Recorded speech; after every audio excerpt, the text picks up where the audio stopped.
Hey everybody, welcome to the channel, and in this video I end up reacting to the NHL24 official gameplay trailer. Getting close to NHL24. I had a lot of fun doing this one. It was cool to see all the new things that came out or will be coming out with NHL24. If you guys end up liking it, hit the like button on the video, the subscribe, and the bell on the channel. And without further ado, we're going to head into the reaction part of this video. Hope you guys have had a good day so far. Keep having a good day. And I'll see you again tomorrow. Alright, so here we go. We're going to go over NHL24's official gameplay trailer. There's a lot of things to unpack, and I'm excited to be able to go over this. Thursday, I'll go over the World of Chell trailer. So we have the gameplay going on for this one. Thursday's World of Chell. There's Crossplay is available. I'm going to pause it here for a second. So Crossplay is available. There was something, of course, that I don't think it was available to its fullest in NHL 23 if it was available. But with the way it's going to work this year, if you're on Xbox, you can play a full team of PlayStation players and with Xbox, or you can mix it up. You could play with a PlayStation player and then end up playing an Xbox and a PlayStation player, which will make it so you can connect with a lot more people. It'll make for a lot more greater opponents, a lot more greater interactions.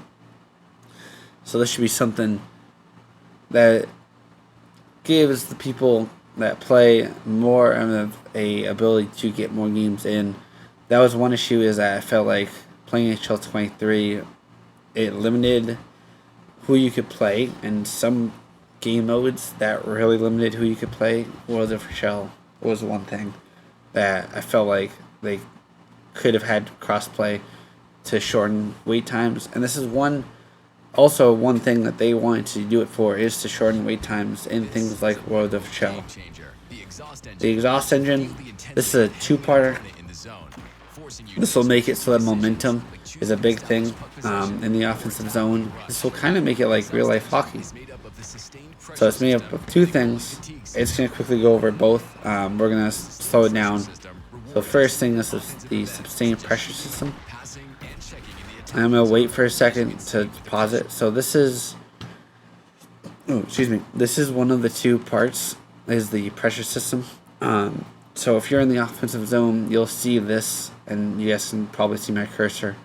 You'll see the circle, and it's also highlighted.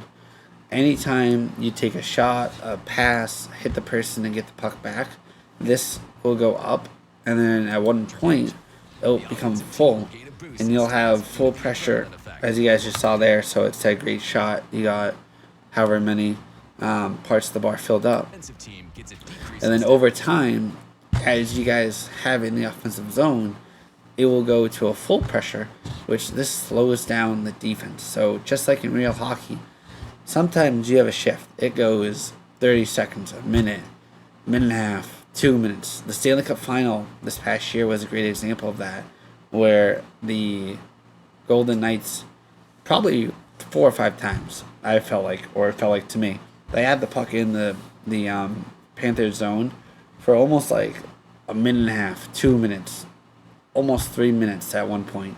And it caused the Panthers players to go slower. And this is kind of one thing that's going to make it more realistic, is that the longer you have it in the offensive zone, the longer it'll take for the defense to get it out. You're going to have to get it out past the blue line, so in the neutral zone. You're not going to be able to just hold the puck if you're the defense.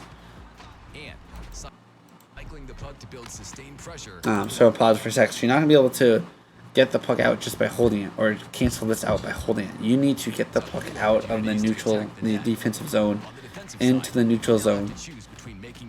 And this is, this is one thing that I just said. So you can use the boards for a safe play, but it might not work just like in real hockey. Sometimes sometimes the defensive players on the offense or the offensive zone attacking, sometimes they get to that puck on the boards and they somehow keep it in. You can either go inside the middle, but that's just as dangerous. Those trying to go in the middle, the ice is gonna be all clogged up. and especially the longer you have it in the zone, the defense is going to be harder to get the puck out. So you want to get it out as fast as possible. Goalie fatigue is the other side of this. As the goalie, the longer you have that puck in the zone, the goalie's going to feel tired. He's going to try and create as many defensive or desperation saves, stuff like this, where the goalie just dove to his side. Like, he's going to do as much as he can, which that's going to lead into a bunch of rebound shot opportunities. Probably 2 or 3 rebounds are going to come up the longer you have it in the zone, and the goalie is going to get himself out of position. So if you're the offensive zone, or you're the attacking team in the zone, the more shots you get on from different directions, that's going to create the goalie to go left, right. He's going to move around a lot, and it's going to create a hard time for the goalie to be set to be able to make that save, the 3rd, 4th, 5th save, sometimes even more. So the next thing is physics-based contact. So this was kind of, it's not really an overhaul, it's kind of just a tweaking of NHL23 and some of the years prior. In NHL23, if you wanted to lay a big hit, you would have to pull the analog stick back and then push it forward. Excuse me. If you want a soft hit, you would just push it forward, but it wasn't really as impactful. Kind of felt like you didn't have control at times over how big of a hit you could make. With NHL 24 comes out, or with NHL 24, this will change the way you hit. So you can lay these big hits down like we just saw here, but you might miss your hit, and that's going to leave a chance for the other team to skate by you, like we just saw here. But you can also give those soft hits. It leads to big hits, though. If you do it as you see, there's some huge hits. But you can also do a soft hit, which you saw there, which will kind of just bump the person off the puck. It'll give you a chance to get to the puck quicker. And then the second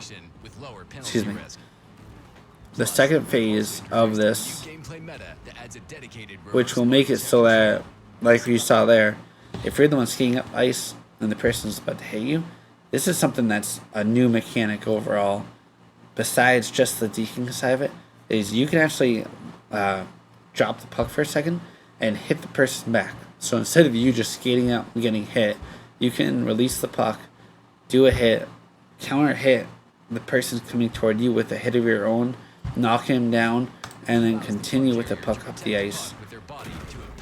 And that's going to give you the opportunity to keep the puck moving. You might get hit for a second, but if you can hit the person back first, it's going to lead to a lot of opportunities to get the puck moving up ice, keep it moving, and then stay in the offensive zone with the puck. The next couple hits that are different is the over the bench hit, and then breaking the glass, which I'm going to rewind that a little bit.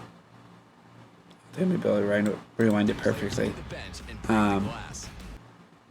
But breaking glass, that's something that we have not had.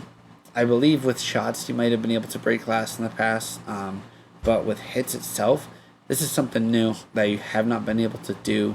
I'm excited to be able to do it. I love hitting people. And then when it comes to over the boards, that's something I think last year you could do. It happened very, very rarely. It did not happen all that often, but it's something that you can do more of now. You just gotta time your hits. The next thing, this is kind of just a tweak. It's the control skill moves. Deking is kind of the same, not much different with the deking. There are some different types of shot attempts that are in the game now. And then also some passing mechanics. So you saw we got the Michigan there with the way to score a goal.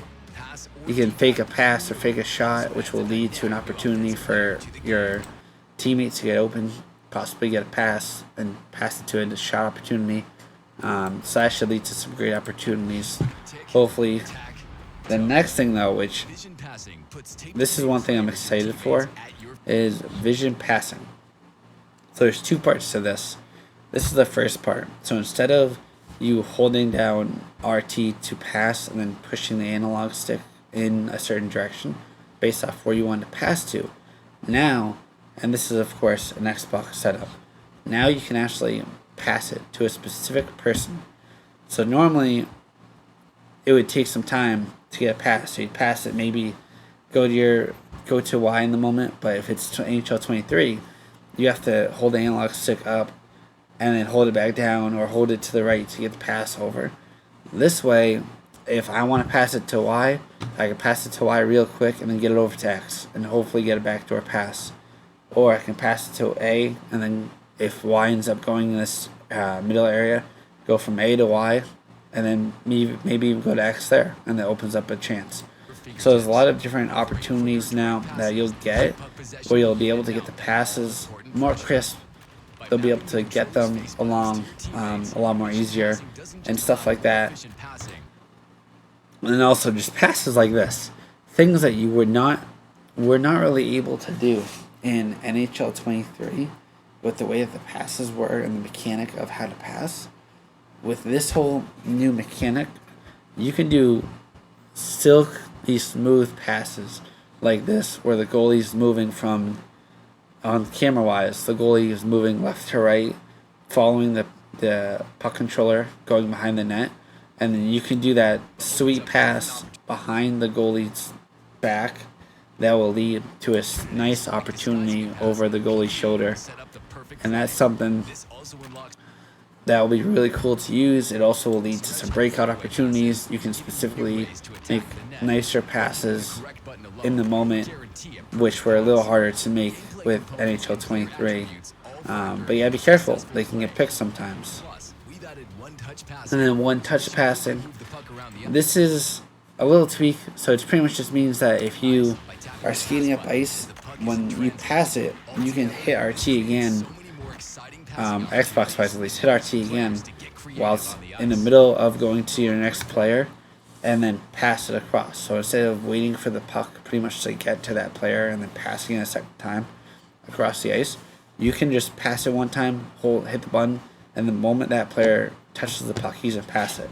But pass it right off to the next person, and that will lead to good chances on the offensive zone. Excuse me. This is something that's also a little bit tweaked. The human goalie controls. I don't play goalie that much, but it's going to make it easier for people to use the goalie.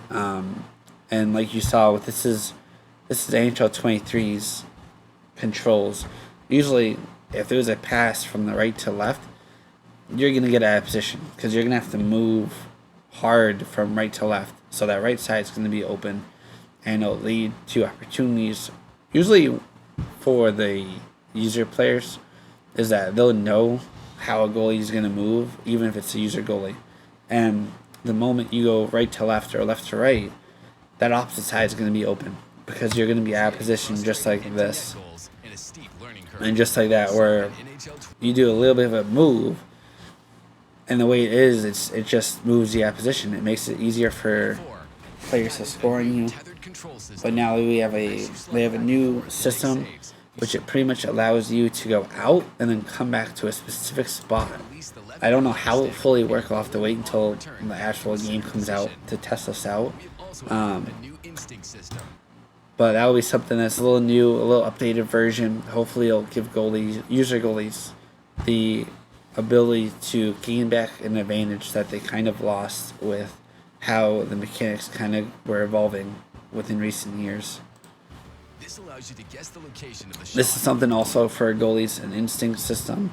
And I believe, I'm trying to remember, I don't think it's kind of similar to the helper thing where if you just started playing NHL 23, they kind of had a thing where it showed you where you were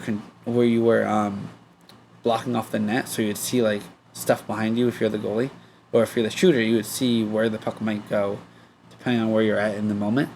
This for the goalie though, it's going to give you the ability to guess. So if you're in a good positioning, it's a better chance of you stopping the puck. If you're a little out of position, it's going to create less chances for you to score the puck, or stop the puck, I mean. And that's something, again, I might do a video where I play as a goalie here and there just to test it out, to go more fully into it.